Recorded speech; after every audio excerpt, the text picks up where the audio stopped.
Olá a todos, dando continuidade à cobertura da primeira semifinal, a gente vai ver agora uma partida da segunda rodada que aconteceu entre os jogadores Lázaro Miranda e Luiz Felipe Furtado.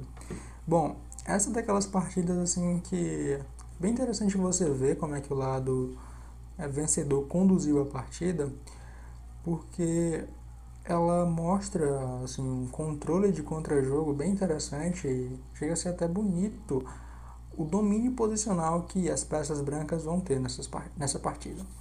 Então, vamos lá. O Lázaro abriu com D4, D5, cavalo F3, cavalo F6, e aqui a gente chega no Alondo. É, muitos chamam da variante da covardia, né? Coisas do tipo, mas é um sistema que é bem empregado nos dias de hoje, não tem muitas complicações, né? Você está tirando as peças de maneira ideal e levando para o meio jogo e tentar batalhar um pouco nesse terreno.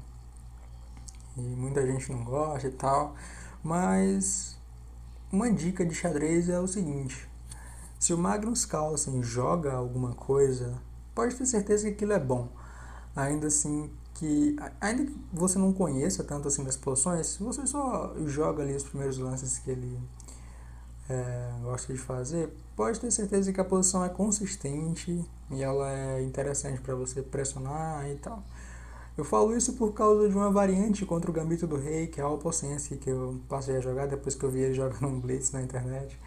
E a variante é bem interessante, cara. Ela evita todas as complicações do Gambito do Rei e deixa você com um peão a mais sem estar precisando levar ataque. No máximo, o cara vai recuperar o peão de volta e é um jogo completamente rico no meu jogo, né?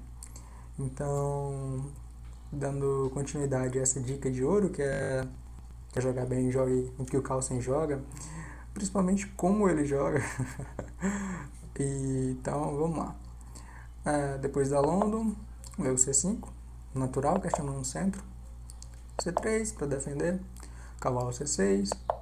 E até aqui tudo normal. Não tem muito o que falar em relação à abertura, mas essa é uma posição típica que já tem um plano bem interessante e que já desvia um pouco do que aconteceu na partida, que foi o motivo da derrota, basicamente. A ideia de trazer a dama para B6 rápido, que esse é um plano que eu gosto bastante e é bem interessante, porque depois de jogar dama B6, a gente tem vários lances. Ficou até bagunçado aqui, mas é para ser o seguinte: você tem a possibilidade de jogar dama C2, dama B3, dama C1, tem a possibilidade de jogar B3, tem a possibilidade até de jogar de cavalo A3, mas eu nem sei se isso é tão bom. Mas todas essas posições existem. E a principal delas é o seguinte: você tá de pretas propondo a opção do adversário trocar as damas. E você vai cair numa posição que é bem interessante, assim, de domínio posicional, controle de casas, uma posição mais estática, que é com dama B3. Depois de dama B3, você joga C4, limitando um pouco a ação desse bispo e controlando D3. E depois de troca, você deve estar pensando: não, mas esse peão não vai jogar nunca mais, né? Porque eu posso jogar, sei lá, A3 e ele nunca mais vai chegar aqui. A questão é justamente essa. Que, por exemplo, a ideia de jogar B4, B5, ou B5, B4 por parte das pretas, ela é latente na posição. Então, por exemplo, vamos supor que as pretas joguem assim. Jogou A3, né? Pra já falar, esse peão não vai avançar. Então, você joga aqui. Aí, se, por exemplo, cavalo de BD2, que eu nem sei se isso é o melhor lance, você já pode jogar isso. Por quê? Não pode tomar aqui, né? Porque a torre tá caindo.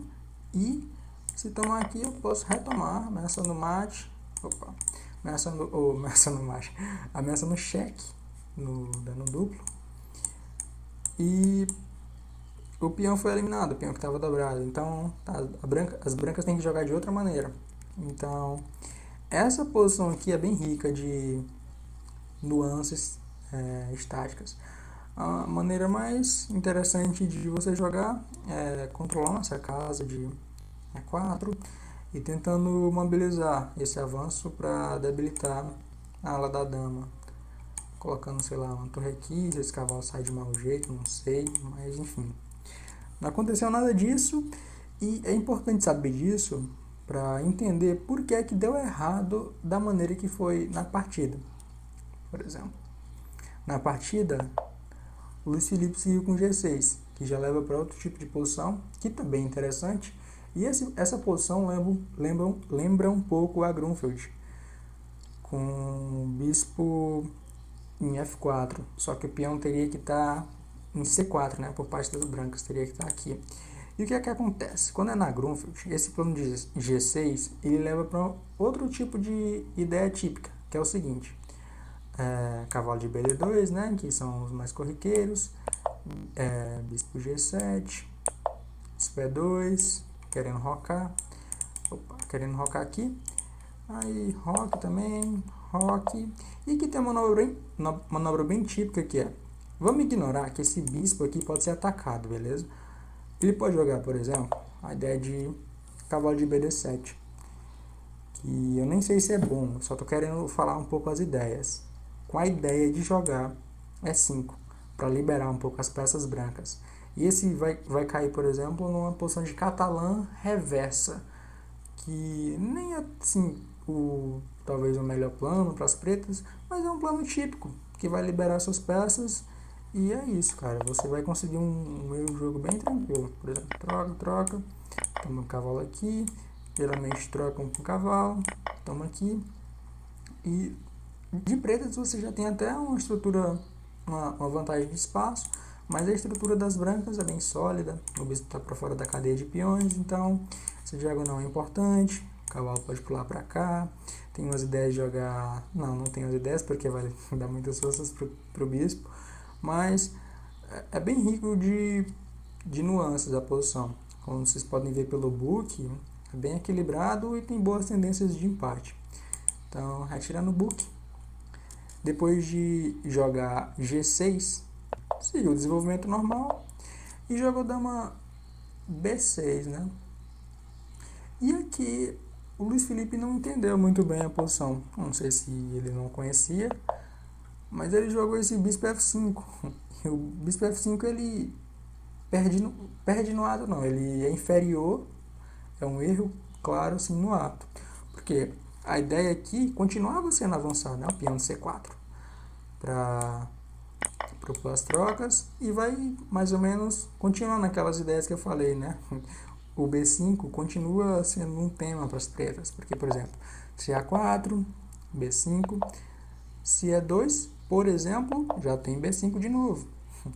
Nesse caso aqui eu acho que não é tão bom, né? Porque, por exemplo, vai tomar de C, toma, roque, esse com o cavalo voltando, e agora a gente consegue liberar o jogo bem das brancas, né? E, por exemplo, depois de toma, esse cavalo vai ficar um pouco... vai ficar bem colocado, na verdade, e o jogo das pretas vai começar a pedir desenvolvimento, que está faltando bastante, né? Então, depois desse, o lance que dá boa vantagem para as brancas é tomar em C5. E eu não sei o que o Luiz Felipe viu, né? Porque essa estrutura aqui ela é muito, mas muito sólida, que não vai passar um caminhão se jogar nesse tabuleiro das brancas. Tem um peão a mais, a estrutura bem vantajosa, as peças já estão bem desenvolvidas e harmônicas. Então, deu muito certo aqui a abertura das brancas por parte do Lázaro. Então, nessa posição aqui, caso você tenha dúvida, o ponto de B7 é importante. E esse bispo ajuda a controlar a casa de B8, que, por exemplo, se não tivesse aqui, a torre poderia entrar e talvez até tivesse compensação, porque o ponto de B2 também estaria fraco. Então, depois das trocas generalizadas de dama, começou a querer desenvolver. E aqui o Lázaro, cara, ele vai jogar de uma maneira assim tão tão no campo das ideias que é impressionante que não vai ter mais chance, né, as pretas aqui pro final do jogo. Por exemplo, B5, normal, rocou. Pronto, entregou o par de bispos. Por quê? Atacou agora é o bispo. Peão. Bispo volta. Atacou novamente. Peão. Torre defende. Meu Deus, cara, esse lance é muito bom, porque é uma ideia típica nas posições de com as pretas, né? Estão enfrentando a catalã, que é botar o bispo na diagonal para contestar o bispo adversário. E aqui o Lázaro faz o plano, né? Que ele conhece bem esse tipo de posição na catalã, esse tipo de ideia na catalã, né? Então ele já contesta. O Luiz Felipe tenta trocar, não tentou outra maneira de, sei lá, tentar ativar por algum lugar, mas eu nem consigo imaginar por onde entrar, né? Já que tá muito difícil o jogo por parte das pretas. Então trocou, normal. E outro lance muito interessante que é pra que rocar, né? As damas já estão fora do tabuleiro. Você quer jogar o plano simples de H3 e levar a torre para 1, bater no ponto de A7 e ganhar mais um peão. Que meu Deus, vai ser uma avalanche de peões na lá da dama no final. Então, tentou expulsar o cavalo, E4, voltou, defendeu, jogou H3, o cavalo vai ter que voltar para a única, né, que é H6, passou a torre para A1, batendo em A7 e não tem mais solução, aqui é sal.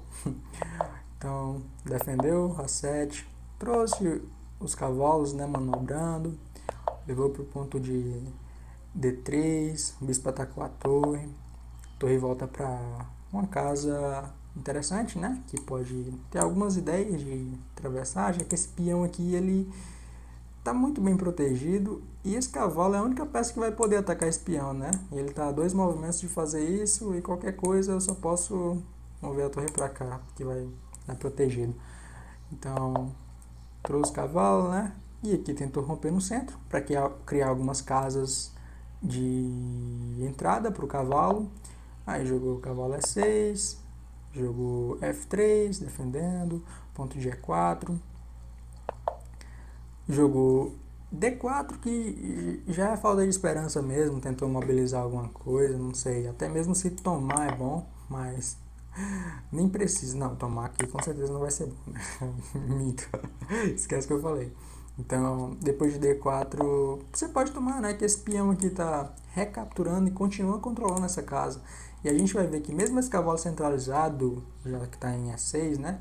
Ele não vai ter nem essa casa, nem essa casa, nem essa casa no final. Então, como deu a casa de C4, ele vai entrar com o cavalo, trouxe o bispo. Aproveitou que a torre lá de A8 está vulnerável. Jogou o cavalo B6, atacando a torre, né? Cai mais um peão. Troca um par de torres, já que essa ideia também é interessante. O par de torres, assim, quando você tá com vantagem, quando seu adversário tá com um par de torres, ele tem contra-jogo, né? Então, quando você troca um par de torres, uma torre sua por uma dele, já diminui bastante o contra-jogo do adversário. E o Lázaro fez isso muito bem. Então, depois de B4, não tem mais plano para as pretas, ó. Não tem o que possa ser feito. Voltou, botou o cavalo bonito em D6, bispo para F7, controlou o ponto de F4 para poder dar liberdade para o cavalo. E agora ele tomou, né? Que dá outra rota de entrada para o cavalo, que é por B2, já que antes tinha um peão aqui. Então, botou o cavalo para F8, passou a torre, voltou o cavalo, tentou avançar na hora da dama e ele controlou. E aqui é a posição que é interessante, né? O cavalo não tem lugar nenhum para pular. Só tem as casas iniciais do tabuleiro. Então, voltou de novo, olha como tá sem plano. Tava aqui, veio, voltou. Então, trouxe o rei, tirou de uma casa clara, né? Pra poder ter mais segurança para um eventual cheque, não sei. Então, depois que veio, trouxe o cavalo. E aqui, a única peça mais ou menos ativa das pretas é o bispo de casas pretas, né? Que tá bem ativo é brincadeira, né? Mas ele tem um longo raio de ação. Mas depois de eliminar o bispo, as pretas são completamente reféns, né, na posição. E o Lázaro e o o Lázaro vai converter ela da maneira mais simples, que é jogando aqui e ter que tomar o cavalo. Quer dizer, depois de torre A8, o Luiz Felipe abandonou. O que é engraçado, né? Que só tem... tem 2 peões a menos. Ele fala que não tinha nenhum material a menos, mas tem muito material a menos.